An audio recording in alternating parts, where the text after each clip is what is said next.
Are patriotism and religion dying in America? A shocking new poll suggests yes. Keeping you informed and engaged, now more than ever. This is Sekulow. We want to hear from you. Share and post your comments or call 1-800-684-3110. And now your host, Logan Sekulow. Welcome to Sekulow. This is Logan Sekulow. Will Haynes joining us as well, executive producer of Sekulow on today's show. We're going to talk about this new poll that came out from the Wall Street Journal this morning. But before I do that, we are based in the Nashville, Tennessee area. And as we're going live, there is an active school shooting at a Christian school. One very close to where my kids go to school, thankfully, for my family, but not for these families, not where my kids go to school. This kind of ties into our topic here. This is all happening right now as we speak. So there's not a whole lot of verifiable reporting other than it looks like 4 people, at least so far, have passed away from this. And this is an ongoing thing that keeps happening in our country. We see it all the time. And when we look back now at this poll that suggests that compared to how things were in 1998, the importance of patriotism and the importance of faith and religion in society has plummeted. You can't help it. I mean, when we're looking at these numbers, Will, we're talking about, and I'm sorry if I feel a little off balance today, guys. This is happening live and in our area, so it is pretty important. But 1998, when they did this poll, they said about 70% of the country deemed themselves as patriotic and cared about patriotism. That is now at 38%. And when it comes to faith, that is just at religion. That was at 62% in 1998. It's now down to 39%. And that's for a wide swath. That's 50-50. They said 50% or so, or 40-60 of Republicans. 44% registered as Democrats in this poll, and about 38% said that they were Republicans, and then the middle, which was 18%, said that they were independent. So it's a pretty, I think, the breakdown there is pretty fair across the spectrum of American politics. Yeah, absolutely. So we're going to be talking about that specifically in this discussion of where patriotism, where faith lies right now in this country. And I'd love to hear your thoughts at 1-800-684-3110. It doesn't seem like, depending on who is in charge, that it really changes this trajectory. You would think that at least maybe the left would be more of on the side of patriotism right now, as Joe Biden and the Biden administration is in office and been in office for a couple of years. Some people see those terms as nationalistic. They see them as conservative if they say they're patriotic, or if they said faith. Now you can see those numbers are pretty linked close together, faith and patriotism, what that all means. I'd love to get your thoughts at 1-800-684-3110. There's a lot more details in this poll as well, asking a lot about even things like, should companies be getting, private companies be getting involved in political issues and social issues? Guess what? 65 or so % of people polled said no, they shouldn't be. They should be selling their product, not getting involved in politics. That's no shock to me, but maybe it is to the people who are listening. And look, again, we are going to take your phone calls about this. I know this isn't necessarily the most breaking news item that we could talk about, but I think it gets to sort of the moral and social crux that we are at as a society. And as a lot of you are listening on Christian radio, and a lot of people here are of faith who listen and watch this show. So when there is news breaking that a Christian school this morning, as we're speaking right now, in our local area, in our market, very close to where my children go to school, where a lot of people's kids go to school, has a mass shooting where 4 people are dead, what that means for the moral and social decline, essentially, of our nation. And I'd love to hear from you about it, because, folks, right now, this stuff shows up in your backyard. It starts to become real serious, and it starts to become real. And, again, if we seem a little out of it, that is why. We're all dealing with it. All of us here, pretty much everyone I'm looking at, almost everybody in our studio are parents of young kids. We're going to be seeing not only this poll. Look, I mean, polls can move up and down, but there's a spiritual rot happening in our country. And if we don't see it soon, we're going down. We got to find hope in this. We got to find a place to correct this course. Not just in faith, not just in patriotism in our lives in general. This stuff just can't keep happening. Give us a call, 1-800-684-3110. We'll be right back. As the CI director and the Secretary of State, I watched the good work that the ACLJ was doing here in the States and all across the world. The ACLJ's work at the UN, overseas with the European Court of Justice, is incredibly important. We have on our team lawyers, non-lawyers as well, that are policy experts. They're all engaged in foreign policy issues. We have been focused on protecting the nation state of Israel, particularly before the United Nations. We don't shy away from the battles that are going on at the UN and just complain about them. We actually try to go in and do something positive and actually affect change. The risk of an incomplete or unsolid relationship between the United States of America and Israel is real. Israel is very important to the ACLJ, and we will always fight for Israel's rights. We had a series of cases at the European Court of Human Rights, primarily dealing with religious liberty. And as Secretary of State, I saw this too. Nations that had more religious freedom were on firmer footing. They had better democracies. America has always been the world leader in religious liberties, in freedom of conscience and freedom of speech. We've taken the First Amendment, and that has been our cornerstone. It's to defend the rights of people of faith and others that are having their rights abused. We not only hold our government accountable, but we hold other governments accountable. You have to keep the battle going when it's not cool anymore, when it's not the number one story on TV. You have to actually be committed to fighting it out, or else you'll never win. The ACLJ's front and center on this. We're in a matching challenge campaign. Any amount you donate, we get a matching gift for. Your support of the ACLJ enables us to do all of this. Go to aclj.org today. That's aclj.org.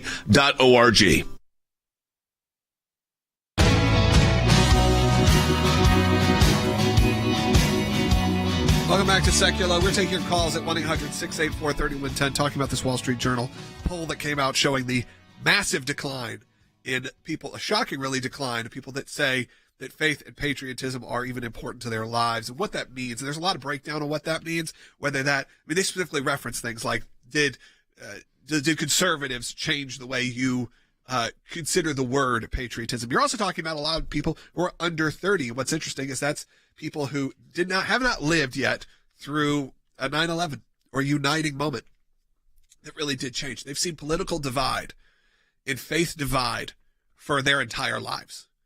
They have seen essentially just, you got to think about this. If you're 30 years old right now, I'm 37. So if you're 30 years old right now, when you started even paying attention to what was happening in the world, it was the Obama era.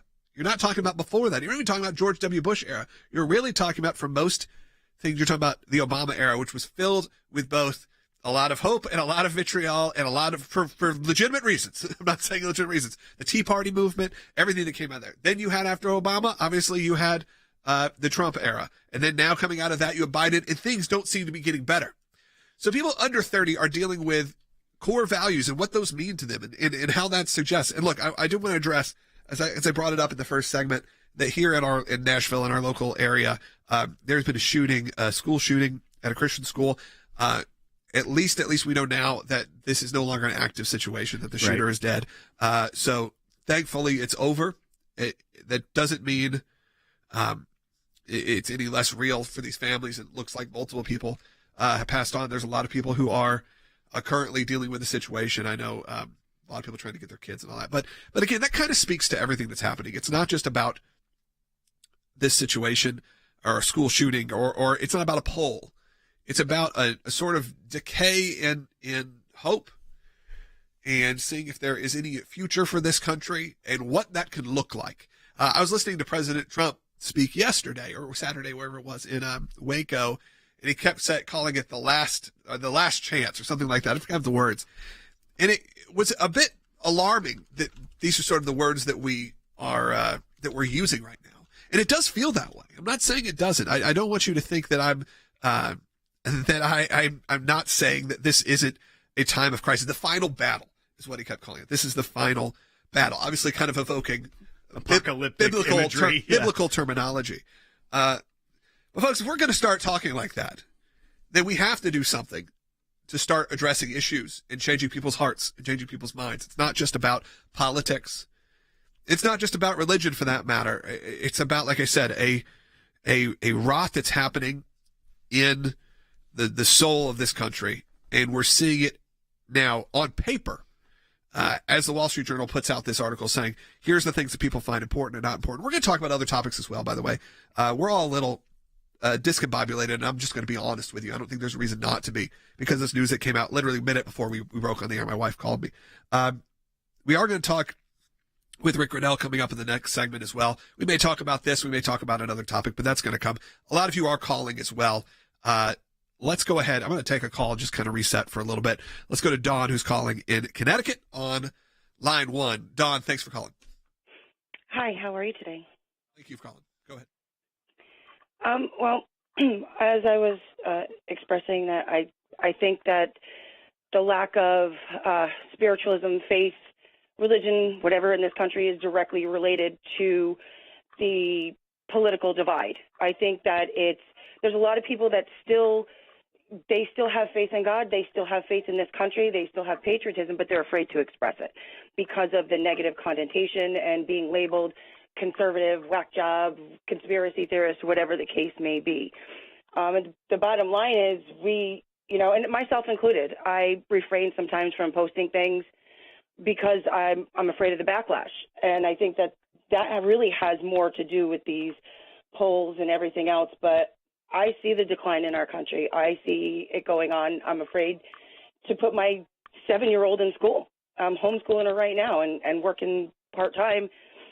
And it's a scary situation. And I think that what we need to do is we need to get on our face before God and ask for forgiveness and ask for protection for this country, and to really start, really seriously getting back to our roots. Right. Don, I couldn't agree with you more. And my wife and I were just speaking just minutes ago, and specifically that was the question that came up. It makes you, when these kind of things happen, and not just looking at these polling, but school shootings and everything that's happening, again, sort of this overall heaviness that's surrounded the country for the last handful of years, you do start questioning everything. You start questioning your decisions, whether you should be sending your kids to school. How, is it safe?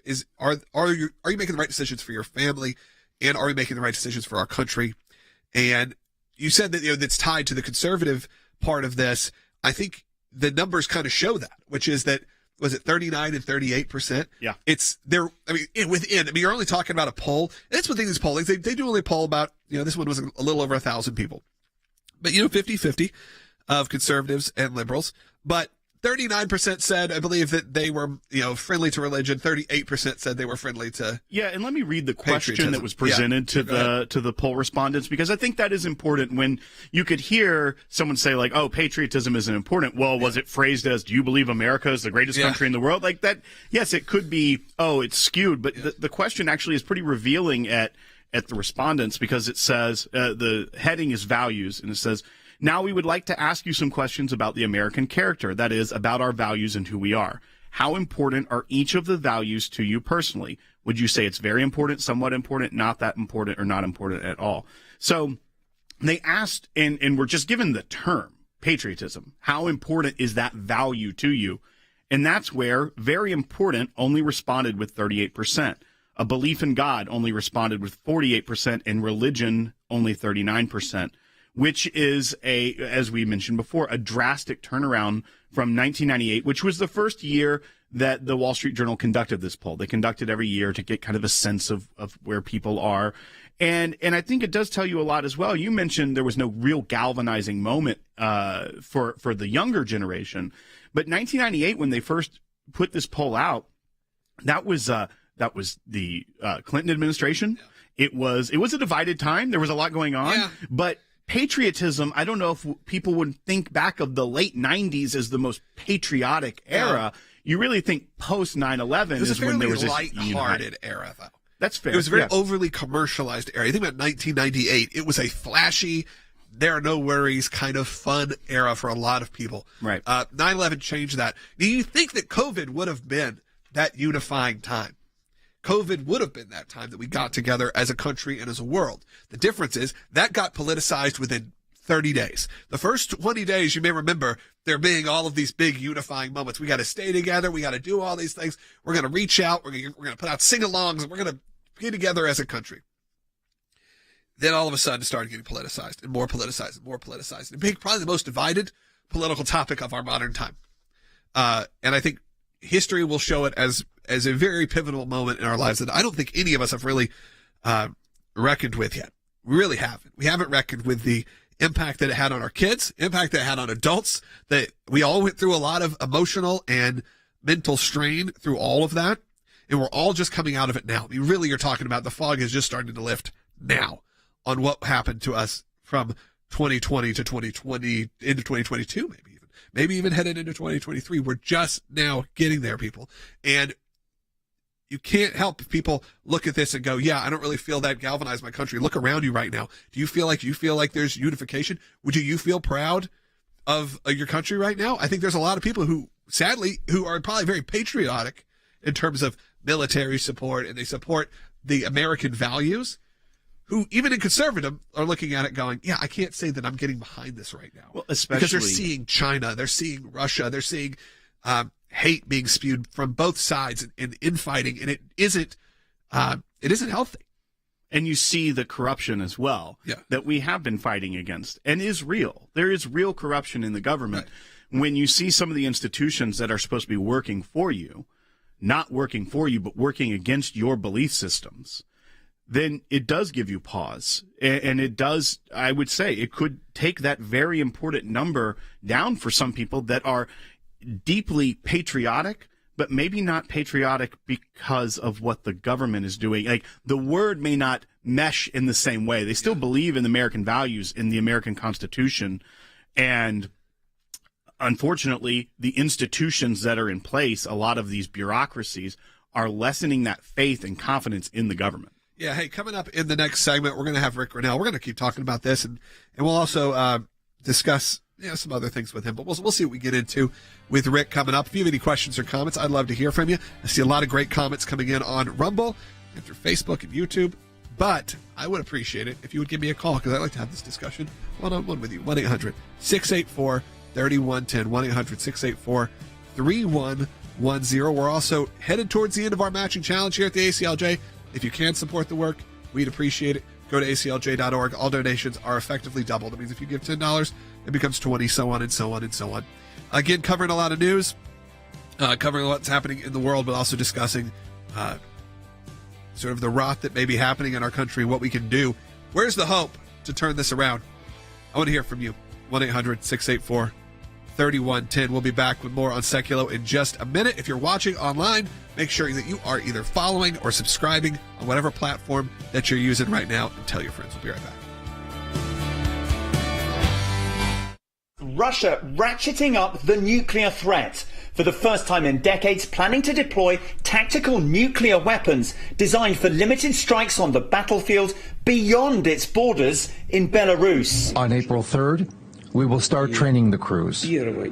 On July 1st, we will finish the construction of a special repository to store the tactical nuclear weapon in Belarus. Ukraine is now demanding an emergency session at the United Nations, Kyiv accusing Moscow of not being a responsible steward of nuclear weapons, using them now for intimidation. This is trying to be a warning to the West amid its growing support for Ukraine. Now, these are tactical nuclear weapons. Putin says they'll be stationed in Belarus. These are less powerful than the kind of nuclear warheads intended for long-range missiles. We've seen nothing that would indicate Mr. Putin is preparing to use tactical nuclear weapons in any way whatsoever in Ukraine. And I can also tell you that we haven't seen anything that would cause us to change our own strategic nuclear deterrent posture. A statement from Oleksiy Danilov, who's a senior advisor to President Volodymyr Zelensky. He said, and I'm reading here, Putin's statement about placing nuclear weapons in Belarus, a step towards internal destabilization of the country, maximizes the level of negative perception and public rejection of Russia and Putin in Belarusian society. The Kremlin, he concluded, took Belarus as a nuclear hostage. I think if you read between the lines here what the Ukrainians are saying, that Lukashenko, whose hold on power just a few years ago was looking rather shaky, may be weakening his domestic position. Well, the purpose would be, again, for him just to brandish the fact that he's got a nuclear arsenal, that he's reminding the United States, he's reminding Europe, certainly, that, he has nuclear capabilities. Hey, welcome back to Sekulow. We have Rick Grinnell joining us. Rick, we're going to move our topic here in a second to what's going on in Russia and get your expert advice on this. But I wanted your thoughts on the topic that we addressed at the top of this show, which is that the Wall Street Journal put out a poll saying essentially historic lows for people who consider themselves patriotic and also people that consider themselves almost linked numbers-wise with people who consider themselves religious or people of faith. As this is happening, we just went on the air. We're in Nashville. Most people know that. And there was a school shooting at a Christian school that just ended. Sadly, that thankfully it was over. But this is just happening as we're breaking on the air. We're seeing this sort of spiritual and American, rut that feels like that we are in as a nation. And clearly, an administration doesn't change that. It's not like all of a sudden people looked at Joe Biden, the liberals, because this was 50-50 split, and said, yes, now I feel engaged. I feel patriotic now. It feels like there has been such a decline. And it's shocking. It's not that shocking when you look around. I think a lot of us feel it right now. We feel this sort of heaviness. But as someone who deals with politics, someone I also know as a faith, I just wanted to kind of get your feeling on this poll and what can we do? I mean, that's why I start looking at what can we do to help kind of turn this around where people don't feel this way. And it's hard. I know we feel a little discombobulated right now. We're dealing with big breaking news here in our local area, and we all have young kids. So I just wanted to get your thoughts on that. Then we'll move to talking about foreign policy and what's going on.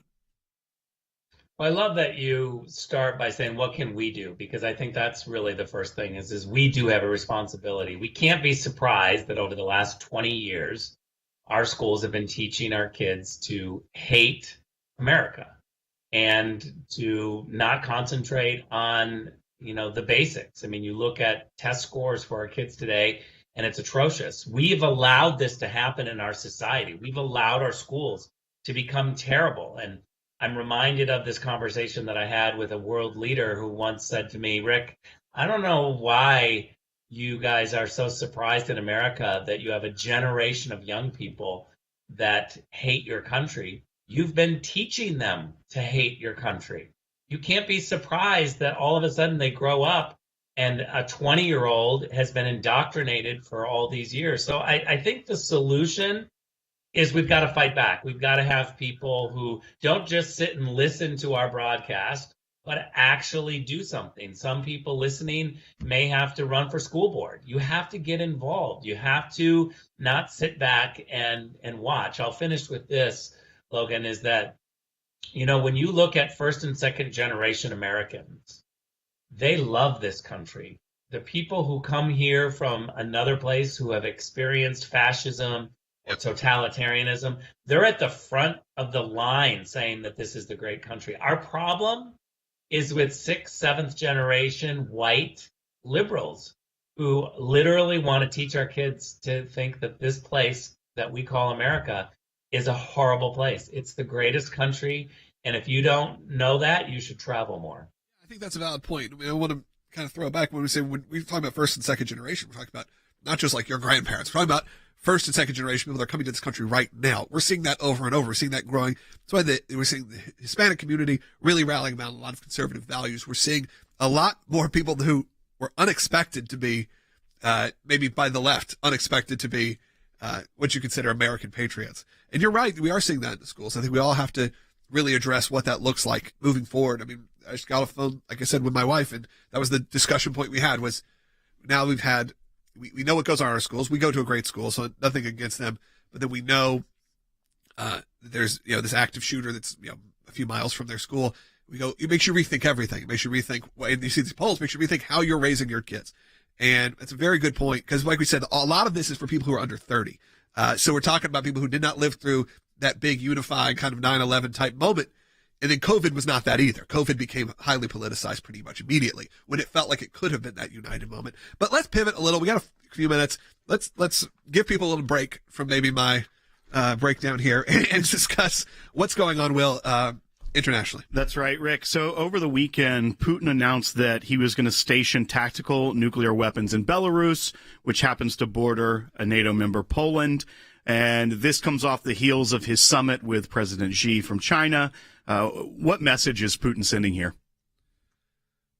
We've watched the political crisis in Belarus for a while, and it shouldn't surprise anyone who's really been watching that Putin is really pushing hard for as many allies as he can. And he's got energy issues over on people, which was why we were very concerned about having the Nord Stream 2 pipeline into Germany, into Europe, because once somebody like Putin gets leverage over you on energy, they can then say things like, hey, we're going to put our nukes in your country. And Belarus doesn't feel like they have much of a choice.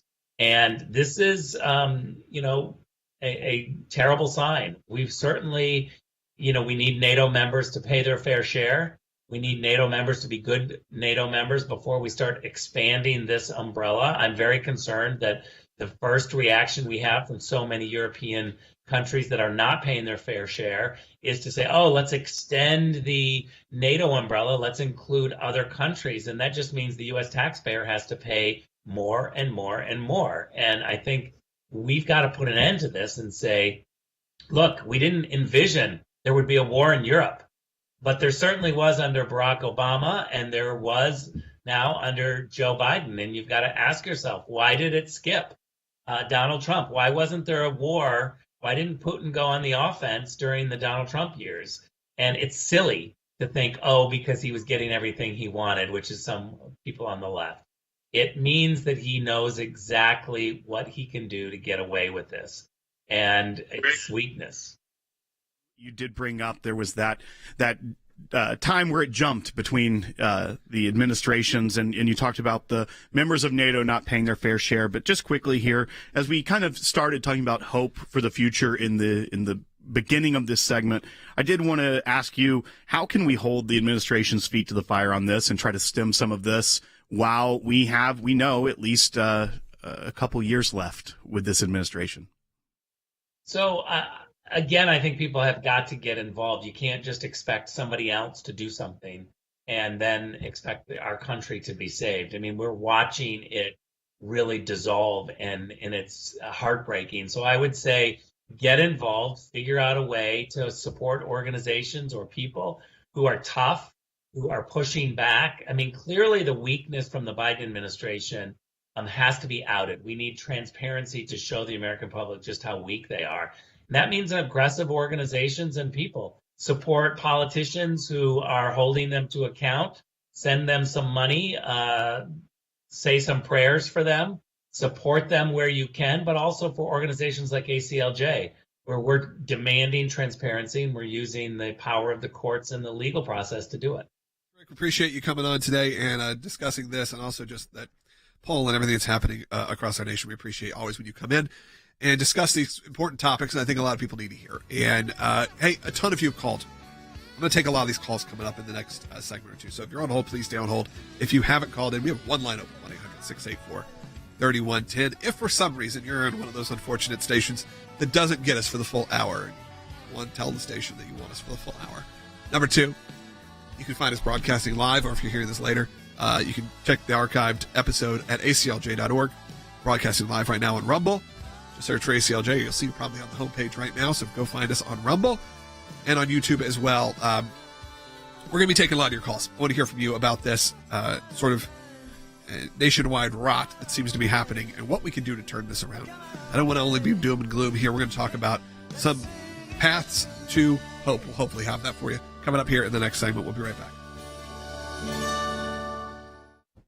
Here's what I want to say to our ACLJ members, or for those of you that enjoy watching this broadcast. Whether it is going after the deep state, whether it is litigation that we're engaged in, whether it is defending the persecuted church and getting individuals out of prison because of their faith in other countries, whether it's training lawyers to fight for religious liberty, not just here in the United States, but around the globe, whether it is producing a daily, 5 days a week, 1 hour live television and radio broadcast heard on thousands of radio stations, on TV platforms, on social media platforms. Your support of the ACLJ enables us to do all of this. We want to encourage you to support the work of the ACLJ. And when you do that, you're supporting our production teams, our videos, whether it's that kind of production and other things that we are working on. The ACLJ is front and center on this. We're in a matching challenge campaign. Any amount you donate, we get a matching gift for. Go to ACLJ.org.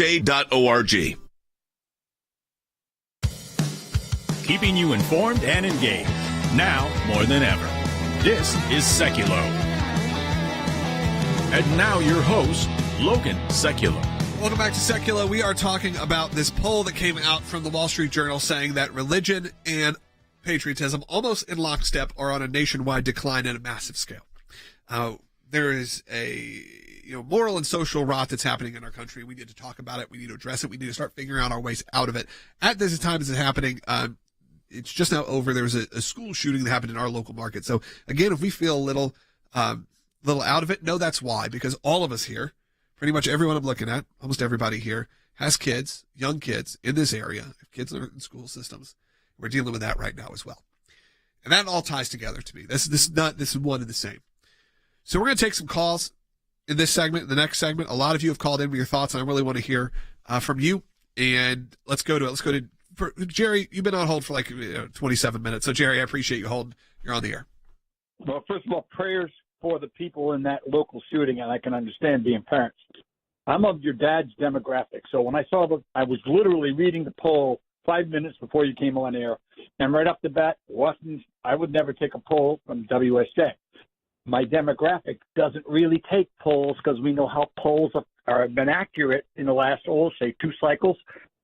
But when we grow up, as we've grown up and 2 times in service, I grew up in the 70s. I remember November 22nd, 63. I remember 9/11. These other generations, which you guys actually point, they don't have that, and they don't travel to see it. So all polls, they may not be reflective of all the demographics. Older demographics like mine listen to the radio like you guys. Yeah. Jerry, sorry, go ahead. I was going to say, I agree with Jerry that many people, polls aren't to be trusted, especially when it comes to your favorite candidate. You're still talking about 1,000, 1,200 people, even if that can be representative of a country. But when getting a representative poll and asking about things about how important these issues are to people, this one doesn't feel off with the climate. I don't think that it is definitive. It's not saying that 39% of the country doesn't feel that religion and patriotism are very important. Still a big chunk of the country. But I think that to Jerry's point, while polls may be worthless when it comes to picking your president, or maybe worthless when it comes to any number of things, there is something here that I think you can't deny. And you're seeing this over and over again with the trust in the institutions, with the way that people treat each other in just the marketplace of ideas, even just when you're trying to have a discussion about something. The numbers seem to be reflective of a moment in American history. It feels that way. It does. This doesn't feel that inaccurate, if I'm being honest with you, Jerry. It doesn't feel like I look around and feel like everything is sunshine and roses right now. In fact, I feel like we have to find a pathway to that. And I think that we're all actively working towards that. I heard from Rick. I mean, I think a lot of it is how kids are educated and what they're being taught in school, and how America has been defined in the last decade. Really has affected. Remember, a 20-year-old was 10 years old 10 years ago, which is not all that long ago. The Obama era, the end of the Obama era, that was a 10-year-old. So imagine when you actually start paying attention to politics news. Not usually at 10. That's usually not coming maybe until you're like a social activist in your teens. Maybe you've had that moment where you've decided that you care about things, you care about the country. We only have a minute left in this segment, but the next one I'm going to take all these calls at 1-800-684-3110. If you're on hold right now, I will get to you. 1-800-684-3110 to be on the air to talk about this. This was not our plan to stay on this for the whole hour. Obviously, you heard Rick Ronell. We talked about Russia and Putin and all this stuff. We were going to talk about AOC and her getting on TikTok. We're going to save all that, talk about that maybe in a day where we don't have such sort of a crisis happening in our nation and in our local hometown. So give me a call, and I'd love your ideas. I'd love your thoughts. And I think Rick had a good, valuable one, which is we need to really adjust the way that we teach and the way that we talk to kids and talk to your own kids. Think about that. Think about the political. Even if you're, presumably you're probably more conservative leaning. So the way you're talking about your political opponents, that could even affect what a kid thinks about patriotism moving forward. So it's not all on liberals, okay? It could also be on you, because look, I've done it too.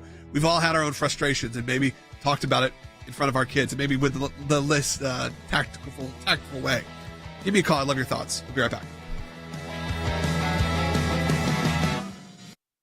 The Freedom of Information Act allows people to petition their government and ask for the background information as to why they came to a certain decision. It's thousands of pages of paper, and in those thousands of pages of paper, you usually find a nugget. We are entitled as citizens of the United States to know about how our government works. Government agencies acting out of control. They want to keep Americans in the dark. That's why it's incredibly important to have the ACLJ constantly pushing to find out what the background information is. Do you remember the Iran deal? There was a video about what took place on that deal, and it was edited. And the edit took out the key part of what was going on. State Department, White House, editing videos to keep it from the American public. We have exposed that in our FOIA litigation, and we do that every day that we bring these cases. We took it to the IRS. No one ever does that. And because of it, it's a very weak government agency that used to be the scary government agency. What the IRS was doing was violating the Constitution and statutory law. Because of the litigation we engaged in, it's a different agency. They can't do what they were doing before. We've got the declassified list of Obama administration officials who started asking to unmask. They've been hiding behind in the shadows. These FOIAs bring them to light. All of this information came because we went to court to get the information. The power of Washington, D.C. only works when the rest of us, the rest of Americans, are kept in the dark. We may find one item of information in thousands of documents of irrelevancies, but we persist and we're on it every day of our lives. The work that the ACLJ does matters. It matters to policymakers. It matters to ordinary citizens all across America. Those of you that support the ACLJ, this is what it's all about at the end of the day. Think we haven't been on this, folks? We've been on it.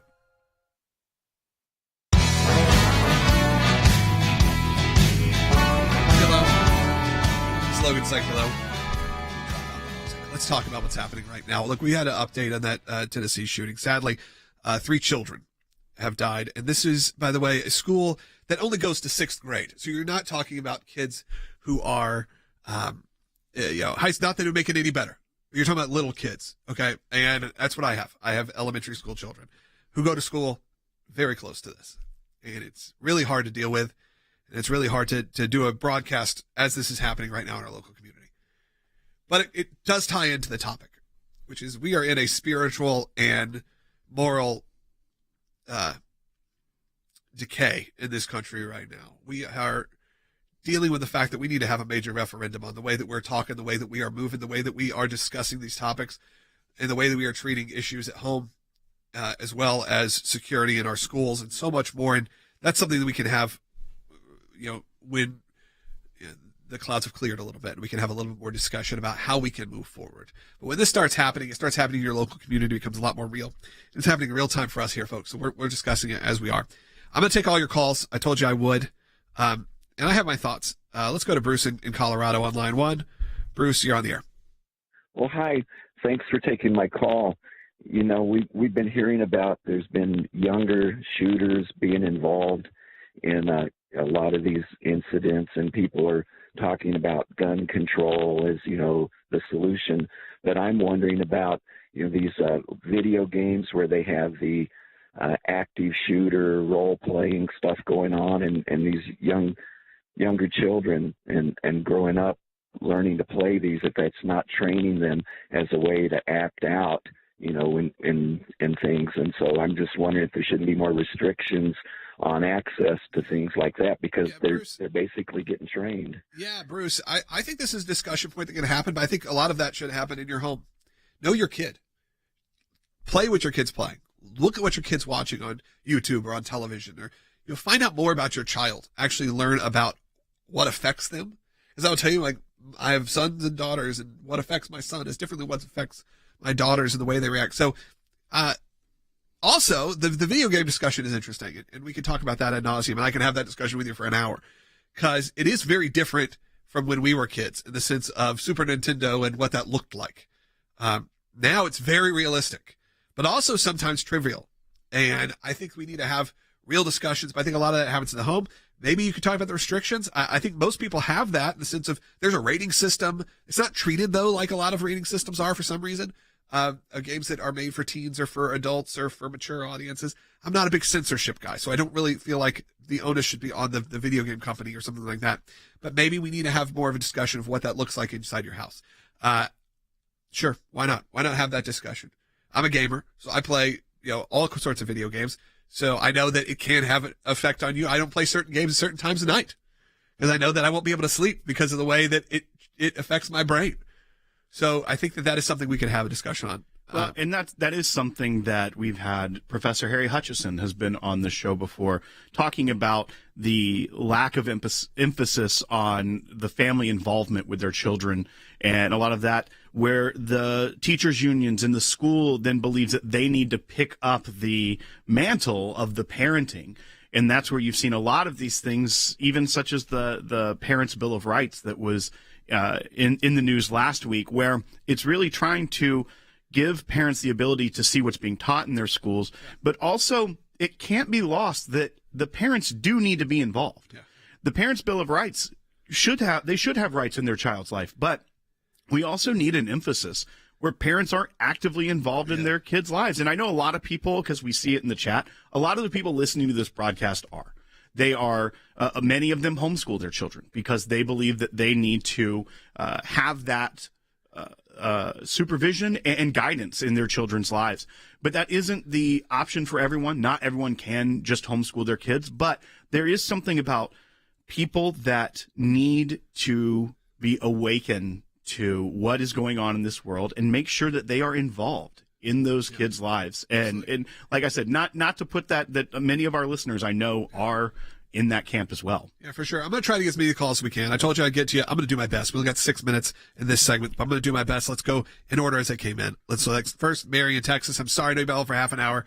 We'll just try to get to you as quick as possible. Go ahead, Mary. Oh, hi. Thanks for taking my call. This goes right in line with what you were just talking about, what I was thinking.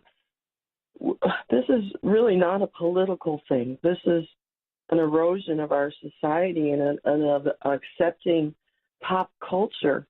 And I think of, people want a small town, safe feeling, fun city. But what does the average day look like for young people? What are they saturated in? Where and when is God promoted? It's not in there. Yeah, I think that's a good point. I didn't mean to cut you off. We are running low on time. But yes, I think you're right that there is this sort of overall de-emphasization on faith, even in terms of our sort of Christian society. Or look, we're in a very red state here. I still think that there could be more, and I take some of that onus on as a parent. Just going to continue on in the calls. Let's go to Sharon in Kansas. You're on the air, line 6. Hi there. I'm sending hugs and prayers for everybody there with what's happened, because I know that's got to be hard. I think a lot of it has to do with our media. You watch the news. I finally found a local TV station that they report the news without a tilt, and they always try to have good news stories also. And we're just saturated with social media. I think it's been great for some things, but people just get saturated with this stuff. Sharon, I agree with you. I think 100%. I think you're right. I think that we're overloaded with negativity, and it's hard not to when you look at the world, but the world will have effect based on how we take in and have content. Again, it's kind of like, what do you watch on television before you go to bed? And you should probably have a referendum on yourself of what that is. What's the last thing your kids see or talk about before they go to bed? That's a big discussion to have. And I like that we're having this discussion. I like that we're having these, this moment, because though this is a horrifying moment for our local community, if it starts to open up this discussion, I think it needs to happen now. Let's go quickly to Whitney in Texas. Whitney, go ahead. Thanks so much. I'm a Christian and a patriot in that order. My Republican women's group opens every session with a prayer, and they invoke the name of our Lord and Savior, Jesus Christ. The two things that complicate my patriotism right now are that I love my country, but I don't feel like my country loves me, whether it's being called a domestic terrorist because you go to a school board meeting, or a racist because you believe in meritocracy. And then at the same time, I increasingly feel like I'm not recognizing the country that I love because of those things. you make a very valid point, which is why I said this discussion on this poll is 50-50 conservatives. And I would bet that a large portion of those conservatives that said, yeah, I don't feel very patriotic right now because of what you said. You've been demonized. You've become the enemy. It is hard to wake up every day and feel like that your entire country that you love and definitely love more than a lot of other people is labeling you as the enemy. But we have to figure out a way to get past that. We do. And it's not going to be just politics. It can't be just politics. It's got to be changing people's hearts and minds beyond just the voter. I mean, yes, we need to have better representation for sure, but we got to be real careful on who we put in office. We got to be really careful on who we put up on a pedestal. Lord knows I don't feel like any of us should be, but if we have an audience, I'm willing to talk to you. Let's move on to Roger, who is calling in Oregon on line 2. Roger, you're on the air. Yes, thank you. My comment has to, I agree with everything that's been said so far, but it actually reminded me of something that Alexander Solzhenitsyn gave at a Harvard commencement speech in, I believe it was 1978. Basically, it was titled Warning to the West, where the West is failing as a model to the world. So many of the things he talked about then are actually unfolding today. But at the foundation of this, all of this is summed up in a little conversation that he had with his father. Because at a young age, Solzhenitsyn asked his father, why is all this stuff happening? You know, communism has just taken hold, the Bolshevik revolution. So he asked his father, why is this all happening? And his father just clearly said, because we have forgotten God. And that is what's happening today. We have forgotten God. And until we recognize that fact and return to him, this isn't going to get any better. Absolutely, Roger. I think that's a valid point. So what a lot of people have said, hey, I want to apologize to both Scott and James. We weren't able to get to you today. I tried to get to as many calls as we can, and we just simply ran out of time. But I appreciate that call, and I appreciate that pretty much everyone has this same sentiment, has this same feeling that are calling in right now. It feels like we are in a spiritual rut, and we need some sort of way to rekindle that in America. I don't know what it's like overseas. I don't know what it's like in other countries. I spent a lot of time internationally, and I saw great people of faith, and then I obviously saw not. So I don't know what it's like now. So I can't say this is worldwide, but it feels that way, doesn't it? Coming up in the next segment, on Friday, Sean Spicer stopped by the office and came and sat in with us. He was a little late and didn't make it on the main show. So unfortunately, he did Sekulow Brothers, which had crazy numbers. Thanks for watching that. But we did record a segment with him, so that's going to be coming up next. So if you're listening, this is the sort of the live portion, and I appreciate it. Thank you for supporting the work of the ACLJ at aclj.org. Thanks for dealing with sort of a very different show today. I know it was strange, but we were dealing with real stuff that's happening in our community, and I'm glad that all of you guys called in too. I really appreciate all the callers, help us get through it. And thanks to Rick Grinnell. Support the work of the ACLJ at aclj.org. Again, coming up in the next segment, so stay tuned. Sean Spicer, always a fun guy to have in studio. There's a great new children's book out. Take a listen. We'll be right back with more and with Sean Spicer.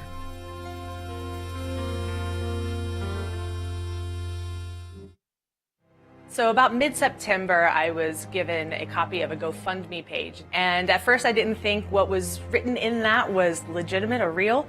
It said that Leroy Carhart, who we know to be a global phenomenon in the abortion industry, was moving to Pueblo, Colorado. We took action working with some city council members to try to introduce an ordinance that would block Dr. Carhart from being able to practice here in Pueblo, Colorado.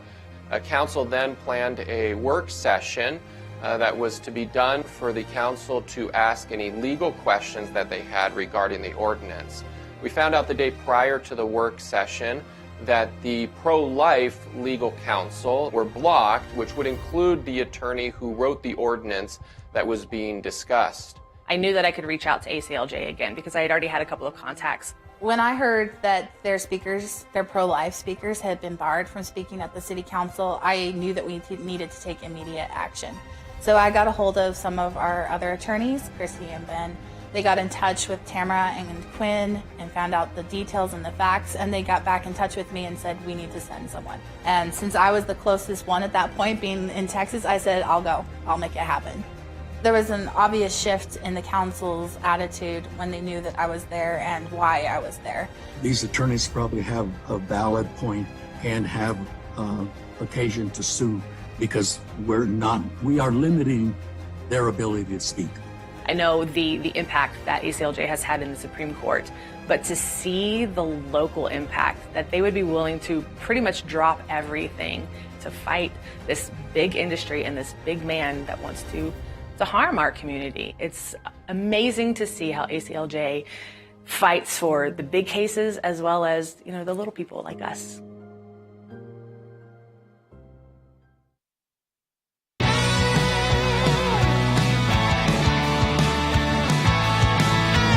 Welcome back to Sekulow. Got a special guest in the studio, a good friend of ours.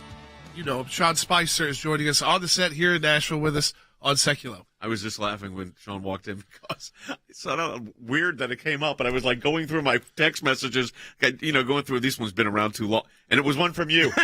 During the day. Back in the day. Back in the day. I'm sure it was a nonchalant, low-key manner that we were handling in our normal course of crisis. I was going to say, it was something legal. No, I think it was Sean Spicer from the podium saying, talk to Jay Sekulow, the president's private lawyer. I was the go-to throw it to. And then I would throw it back. I think you should check with Sean Spicer, the communications director for the White House. Anyways, we're glad you're here. Thank you. It's always good to be here. It's funny. My by the way, is hysterical. I got up this morning. My mother-in-law landed last night. We got up this morning, and she said, where are you going? My wife goes, you tell her. And I go, I'm going to Nashville. She landed from Nashville last night. She lives here. My wife's from here. And she was like, you're joking, right? She literally got in. She's been there like an hour and a half, and I'm flying to Nashville. She flew here. So we changed. We exchanged. You guys, this hits right at my demographic, also with grandparents too, because you got a book out through the Freedom Island series, published by Brave Books for kids. Yeah, I see it there. The parent we got on the screen, the parents go bananas. Now they're doing like a book club for kids, which is awesome. But this is your first kids book. You've got children. It's a different, right? You've written books before. Yeah, I know. We've all done that. I haven't done a kids book before. Tell people about the parents go bananas. So look, Brave Books does books, as you said, they're patriotic. They've got great themes that you can read to your kids and not worry about a woke agenda, right? So they came to me and said, hey, we've partnered with, everybody from Kirk Cameron to Brittany Hamilton, the surfer, to Jack Pacific. And they said, what would be something that you'd be interested in? I said, well, I know the media and politics. And so we brainstormed, and I said, what do you think? Like, kids would want to learn about fake news? And they were like, that's it. So we don't talk about fake news or the media, but we write about, and I sat with my kids and I said, what's it like to be, accused? How many kids get accused of something that they're not guilty of, right? And it happens on the playground, or a teacher says, did you do this? But then also what happens, and we saw this in the case of Nick Sandman, in the case of Covington Catholic, where everybody piles on. Yeah. So in the book, I'm handling one of those pile cases right now. You're right. And so he was accused of, the teacher said, you can't afford that cross. You stole that cross. It was given to him by an after-school program from the school. Okay. So, and in this, we teach the kids, everybody in Mushroom Village piles on to these two upstanding. Yeah, well, there you go. I like that. They on Mushroom Village, of course, on Freedom Island. Right. They pile on, and so we teach kids, hey, A, what it's like to be accused of something, and B, don't pile on, don't jump to conclusions, don't jump on that bandwagon. So if your kids are young, you can read to them. If they're older, like mine are 12. Then they can read it on their own. But there's exercises in the back you can do. But here's the point. I think I've written 3 serious books that were meant for adults. This was fun. It's great illustrations. It's a way that we can start to get at that demographic, because this is where the left is playing right now.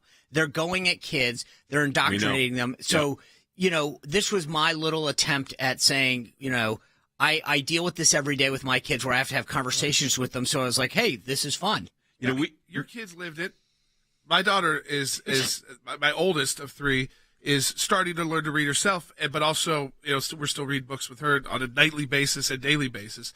And she gets she's starting to figure out what we do here. She sees the picture of her when she was like a 1-year-old with President Trump in the Oval Office. She talks about the ACLJ and kind of like, what does it mean to go to law? Why do people need lawyers? Things like that. And, I'd rather not turn on just the news, which you're on as well, because I'm not sure what's happening next. And that could be a little tough for, a 6-year-old. But having a book like this to kind of walk her through, well, this is kind of what we're in the business of doing. Yeah. And that's the point, is that, again, I don't use words like fake news or even talk about the media, but we talk about a scenario where these guys are out playing the equivalent of baseball, and what it's like to be accused of something that you didn't do. And Jay, you just referenced this. It happens all the time, whether it's on the playground or in the classroom. Did you steal that? Did you cheat? Did you do this? And the kids are saying, no, I didn't. I didn't do this. And then every other kid piles on. And so it's a great lesson that the kids are probably either going to deal with themselves or witness themselves. And so it was, and then obviously not to give too much away, but, obviously they are exonerated towards the end. And so if your kid is how does this whole work? I mean, so it's a book club, basically. Right. No, well, you can go on Amazon right now. I wish you don't. I hope you go to bravebooks.com because it's a better way to support it. But you can go on Amazon and buy it just as a one-off. But bravebooks.com is where we'd rather people right go. now you can go and you get it for $1 in the month of March, and then you can subscribe and get one a month. If you want to buy it as a one-off, God bless you, and you can do that too. But the idea is that if you're a parent, a grandparent, a godparent, or just a good uncle or friend or whatever, and you want to subscribe, for your kids or for someone else's, you can go do that. You get one a month from a different author every month. That's great. And if you just want to buy it as all patriotic themes, pretty much. All patriotic, or just good. I mean, Kirk Cameron writes about families. Right. Bethany, Dan Crenshaw wrote one about bravery. Right. And so it's That's not. great. But there's no themes that you're going to go, oh gosh, you're going to have to explain this. And you guys know this, that kids now are going to watch something and they're going to come to you and say, can you explain this to me? You're asking, why do people need lawyers, right? How many times now are they watching something on YouTube? Do people still need lawyers? More than ever, believe me. They need cheaper lawyers is what they need. Good luck with that. And so I think part of this is to have something that I don't have to worry about as a parent, them coming to me and saying, gosh, explain, this anatomy. If you think about the Can books. you believe that we're at a point? Daily question. Yeah. Because I have the news on the background. I keep it lower the card, but it's just that there's still a war in Ukraine. Right. What is war? Why do people do that to you? What and that is figuring out how to get into that. Like you said, it's so many questions. Knowing that you can have a book that again answers questions that is not going to lead to more confusion, right? But instead it gives them answers. But it's not trying to indoctrinate them either. Right. We're not trying to push an agenda. It's just saying be smart, be a good person. That's not an agenda. Being a good person is not shouldn't be something that's controversial. Like there's no one on the left. If you read this, no matter how far left you are, you read this book and you shouldn't say to yourself, gosh, there's a right-wing agenda here. This is just be a good person agenda. Again, I want to encourage people to subscribe. It's really the best way we like people to do it, to join the club. So where's the best place for them to go for that? If you go to bravebooks.com, and then again, you can subscribe for $1 during the month of March. You get my book, and then you get one a month.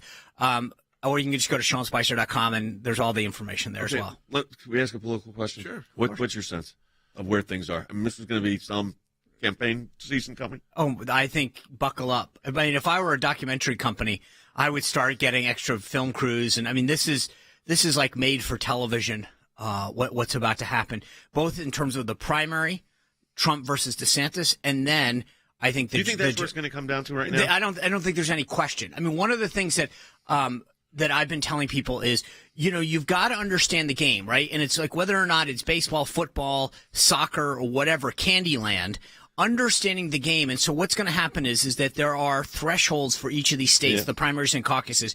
And the only two candidates right now that qualify for delegates in any state, meaning because the minimum that every state has is 10%.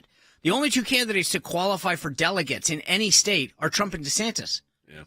It's going to be an interesting season. It's going to be interesting historically, too, when this is all done, to see what happens. Yeah, and we know our listeners are supporters on this issue, and that's why primaries are great. I mean, think about it. You got a former president running against a sitting governor in the primary, and then you've got, likely, I mean, I think that Trump is right now, by all account, the front runner, right? You can, no matter where you are. And so the likelihood of having two presidents face off in a general election, I mean, again, it's historic. Yeah, no. That alone would be historic. Yeah, I mean, it'd be unreal. All right, let's give again. So the book is The Parents Go Bananas. You go to bravebooks.com or SeanSpicer.com, whichever's easier for you to remember. You can sign up and be part of that book club. I'm going to do it today. Thank you. Because I think it's awesome. And again, for grandparents out there, too. All right, thank you, Sean. We appreciate you being on.